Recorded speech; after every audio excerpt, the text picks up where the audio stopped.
Hello friends, எல்லோருக்கும் வணக்கம். Welcome to எங் இன்வெஸ்டர் சேனல். ஆக்சுவலி மார்க்கெட்ஸ் பார்த்துருப்பீங்க. மார்க்கெட் இன்றைக்கி ஒரு நல்ல பாசிட்டிவ் ட்ரெண்டில் தான் இருக்குது.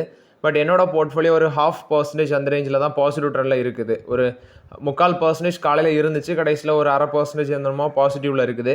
நிஃப்டி 50 180 பாயிண்ட்ஸ் கிட்ட பாசிட்டிவில் இருக்குது. 20,975 பாயிண்ட்ஸில் ட்ரேட் ஆகிட்டு இருக்கு. சென்செக்ஸ் 601 பாயிண்ட்ஸ் கிட்ட பாசிட்டிவில் இருக்குது. 84,813 பாயிண்ட்ஸில் ட்ரேட் ஆகுது.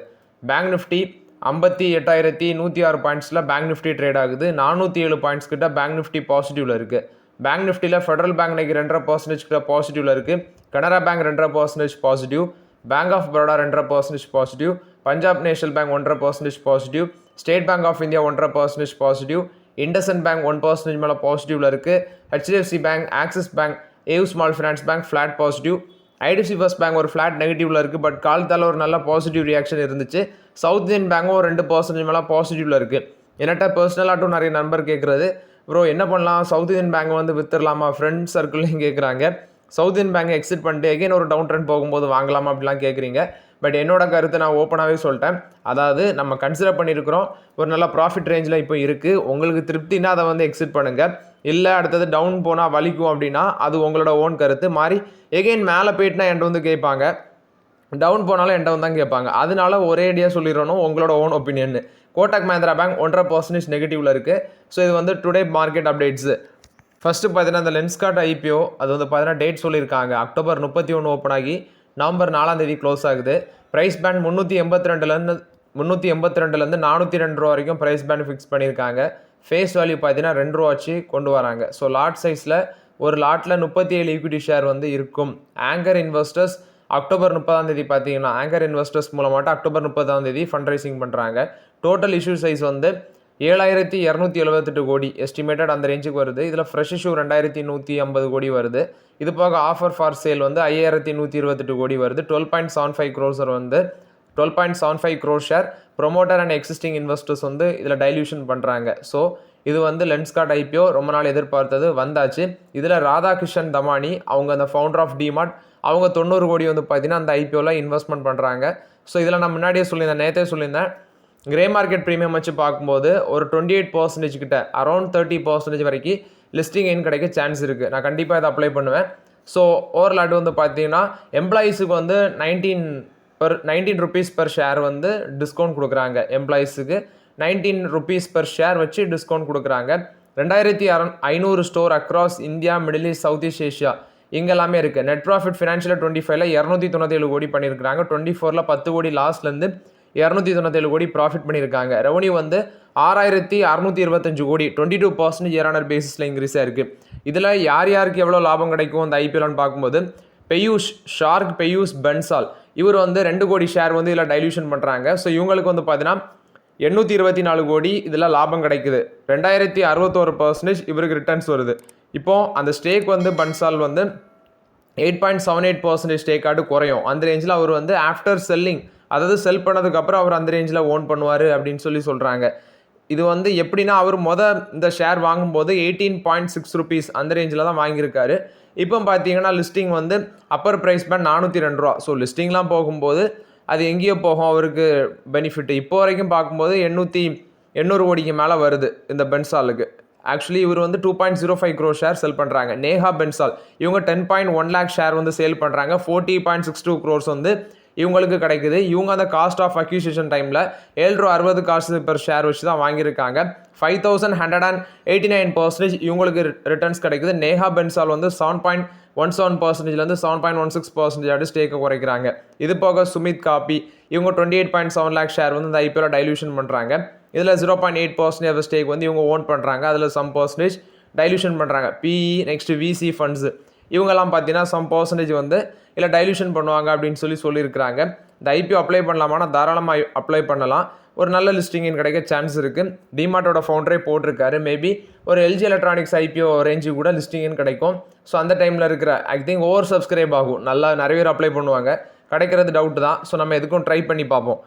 நெக்ஸ்ட்டு பார்த்தீங்கன்னா இந்த வளர்ந்து வர பேங்க்ஸ் அப்படின்னு சொல்லி பார்க்கும்போது federal bank, yes bank, RBL bank, IDFC first bank, south Indian bank இது மாதிரி பேங்க்ஸ் எல்லாமே இருக்குது. இதில் குறிப்பிட்ட சில பேங்க்ஸில் வந்து ஃபாரின் இன்வெஸ்டர்ஸ் வந்து அதிக அளவில், அதாவது ஃபாரின் இன்வெஸ்ட்மெண்ட் பண்ணுற கம்பெனிஸு இந்த வார்பர்க் பின்கஸ் இதெல்லாம் ஃபாரின் கம்பெனிஸ். அவங்க வந்து பார்த்தீங்கன்னா இந்த பேங்க்ஸில் அதிக அளவில் ஸ்டேக்கை வாங்குறாங்க. இப்போ வார்பர்க் பின்கஸ், ஏடிஐஏ இவங்கெல்லாம் ஐடிஎஃப்சி ஃபர்ஸ்ட் பேங்க்கில் ஸ்டேக் வாங்கியிருக்காங்க. எமிரேட்ஸ் என்பிடின்னு பார்க்கும்போது majority of the investment RBL பேங்க்கில் பண்ணியிருக்காங்க. எஸ் பேங்க்கில் SMBC majority of the stake வாங்கியிருக்காங்க. சிஎஸ்பி பேங்க்கில் ஃபேர்ஃபேக்ஸ் வாங்கியிருக்கிறாங்க. நெக்ஸ்ட்டு டிபிஎஸ் பேங்க் வந்து லக்ஷ்மி விலாஸ் பேங்க் கூட மெர்ஜ் பண்ண போகிறாங்க. ரீசென்ட்லி பிளாக் ஸ்டோன் வந்து ஃபெடரல் பேங்க்கில் 6200 கோடி ப்ரிஃபரன்ஷியல் கேபிட்டல் இன்ஃபியூஷன் பண்ண இருக்கிறாங்க. அந்த அப்டேட்டை நம்ம பார்த்துருந்தோம். ஸோ இது எல்லாமே பார்த்தீங்கன்னா ஃபண்ட் ரைஸ் ஆகுது. இவங்களுக்கு இந்த பேங்க்ஸுக்கு வந்து ஃபண்டு வந்து நிறைய உள்ளே வர்றது ஒரு பாசிட்டிவ் அப்டேட். ஏன்னா பேங்க்ஸ் வந்து பார்த்தீங்கன்னா ஒரு லெண்ட் பண்ணி, அதாவது ஒரு லெண்ட் பண்ணுறாங்க அப்படின்னா ஒரு இடத்துல கடன் வாங்கி தான் லெண்ட் பண்ணுவாங்க, ஆர்பிஐட்ட கடன் வாங்கி தான் லெண்ட் பண்ணுவாங்க. அதனால தான் அந்த பேங்குக்கெல்லாம் ஃபண்டமெண்டல்ஸ் எடுத்து பார்க்கும்போது டெப்ட் அதிகமாட்டு காட்டும். ஸோ அது வந்து பெருசாக நெகட்டிவ் அப்டேட்ஸ் கிடையாது ஆக்சுவலி பேங்குக்கு பார்க்கும்போது. ஸோ இப்போ இந்த பேங்க்ஸ் எல்லாமே ஃபண்ட் ரைஸ் பண்ணுறது அந்த பேங்க்ஸுக்கு வந்து பார்த்தீங்கன்னா நெக்ஸ்ட் லெக் ஆஃப் க்ரோத் அப்படின்னு சொல்லியிருக்கிறாங்க. ஸோ வெயிட் பண்ணி பார்க்கலாம். நம்ம இதில் இருக்கிறதுல ஃபெடரல் பேங்க் இருக்குது, எஸ் பேங்க் அது வந்து சும்மா கன்சிடர் பண்ணி வச்சுருக்கிறோம், ஐடிஎஃப்சி ஃபர்ஸ்ட் பேங்க் இருக்குது, சவுத் இந்தியன் பேங்க் இருக்குது, கர்நாடகா பேங்க் இருக்குது. ஸோ இதெல்லாமே நம்ம வச்சுருக்கிறோம். ஸோ என்ன க்ரோத் காட்டுதுன்னு பொறுத்திருந்து பார்க்கலாம். ஆல்ரெடி எஸ் பேங்கில் south Indian bank, IDFC first bank, next வந்து ஃபெடரல் பேங்க் இதெல்லாமே ஒரு நல்ல ரிட்டர்ன்ஸ் கொடுத்துருக்கு. ஐடிஎஃப்சி ஃபர்ஸ்ட் பேங்க் வந்து இப்போ தான் க்ரோத் இருக்குது. பட் கர்நாடகா பேங்க், இவங்க சவுத் இந்தியன் பேங்க், நெக்ஸ்ட் வந்து ஃபெடரல் பேங்க்கில் ஒரு நல்ல ரிட்டர்ன்ஸ் ஆல்ரெடி கொடுத்துருக்குது. நெக்ஸ்ட்டு பார்த்தீங்கன்னா மார்க்ஸ் அண்ட் ஸ்பென்சர் அப்படிங்கிற கம்பெனியோட இவங்க டிசிஎஸ் வந்து ஒரு கான்ட்ராக்ட் வச்சுருக்காங்க, $1 billion ஒர்த் ஆஃப் கான்ட்ராக்ட். அந்த கான்ட்ராக்டை வந்து பார்த்தீங்கன்னா மார்க்ஸ் அண்ட் ஸ்பென்சர் வந்து ரினியூ பண்ண போகிறதில்ல அப்படின்னு சொல்லி அப்டேட் வந்துருந்துச்சு.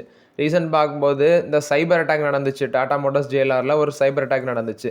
அதில் இவங்க வந்து பார்த்தீங்கன்னா ரொம்பவே டைம் எடுத்தாங்க அதுலேருந்து மீண்டு வரதுக்கு. அதை பேஸ் பண்ணி மார்க்ஸ் அண்ட் ஸ்பென்சர் வந்து $1 billion ஒர்த் ஆஃப் கான்ட்ராக்டை ரினியூ பண்ணலை. இவங்களுக்கு கூட அந்த கான்ட்ராக்டே முறிக்க போகிறாங்க அப்படின்னு சொல்லிலாம் நியூஸ் வந்திருக்கு யூகேவோட மீடியா ரிப்போர்ட்டில்.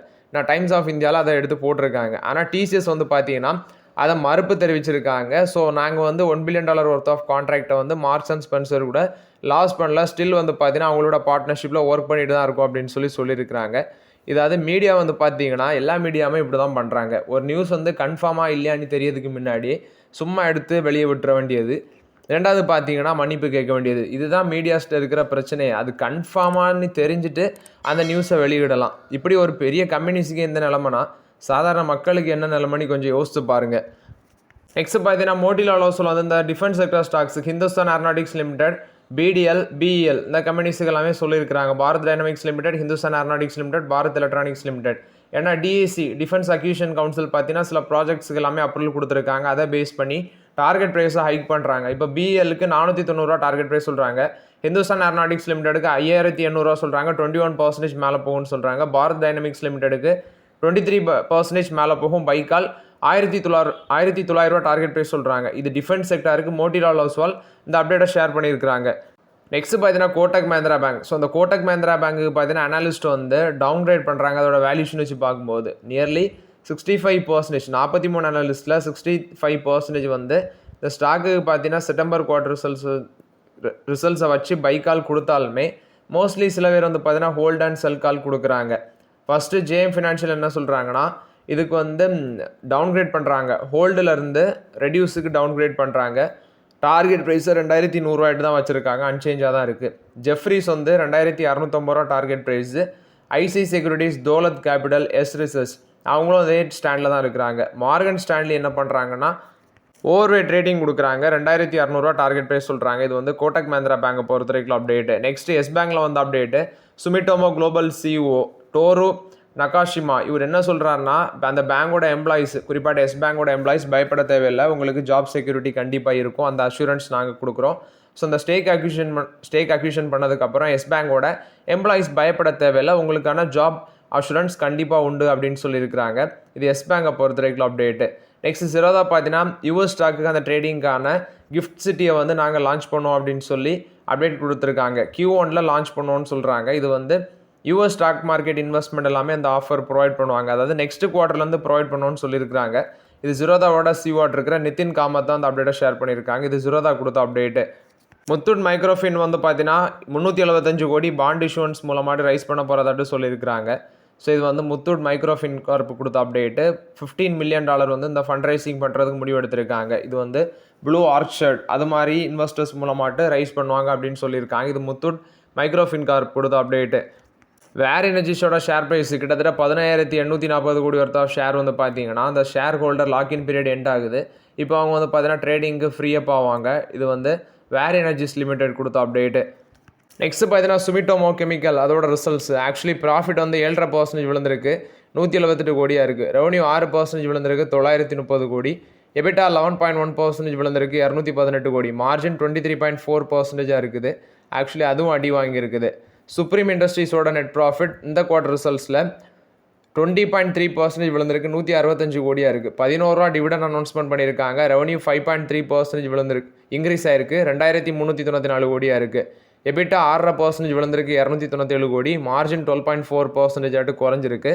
ஸோ 11 ரூபா டிவிடன் அனௌன்ஸ்மெண்ட் பண்ணியிருக்கிறாங்க. பட் இவங்களோட ரிசல்ட்ஸும் மொக்கையாக தான் இருக்குது. ஹட்சன் அக்ரோவோட ரிசல்ட்ஸு ரெவன்யூ 17% இன்க்ரீஸ் ஆயிருக்கு, 2428 கோடி. எபிட்டா 34.8% இன்க்ரீஸ் ஆயிருக்கு, 325 கோடி. மார்ஜின் 13.4% ஆட்டு எக்ஸ்பேண்ட் ஆயிருக்கு. நெட் ப்ராஃபிட் 70% இன்க்ரீஸ் ஆயிருக்கு, 110 கோடி. பட் இது இப்போ இருக்க வேல்யூஷன் வச்சு பார்க்கும்போது நமக்கான ஆப்பர்ச்சுனிட்டி இதில் இல்லை. நெக்ஸ்ட்டு பார்க்கும்போது சென்னை பெட்ரோலியம் கார்பரேஷனோட ரிசல்ட்ஸு. ஸோ ரெவன்யூ வந்து 10% இன்க்ரீஸ் ஆயிருக்கு, 16,327 கோடி. நெட் ப்ராஃபிட் 732 கோடியாக இருக்குது. ஆக்சுவலி சேம் பீரியட் லாஸ்ட் இயரில் முந்தின குவார்ட்டரில் 56 கோடி லாஸ்ட்லேருந்து இப்போ 732 கோடி ப்ராஃபிட் பண்ணியிருக்காங்க. ஏன்னு பார்க்கும்போது முந்தின குவார்ட்டரில் இருந்த மார்ஜின் 0.7%, இப்போ மார்ஜின் 7% இன்க்ரீஸ் ஆயிருக்கு. ஸோ அதை பேஸ் பண்ணி ப்ராஃபிட் இந்த ரேஞ்ச் பண்ணியிருக்காங்க. எபிட்டா 1144 கோடியாக இருக்குது. இது வந்து சென்னை பெட்ரோலியம் கார்பரேஷன் போஸ்ட் பண்ண results update. So okay friends, actually இந்த வீடியோவில் சில இம்பார்ட்டன்ட் அப்டேட்ஸ் எல்லாம் டிஸ்கஸ் பண்ணோம். அந்த வீடியோ உங்களுக்கு பயனுள்ளதாக இருந்துச்சுன்னா லைக் பண்ணுங்கள், சப்ஸ்கிரைப் பண்ணுங்கள், கமெண்ட் பண்ணுங்கள். Okay friends, thank you.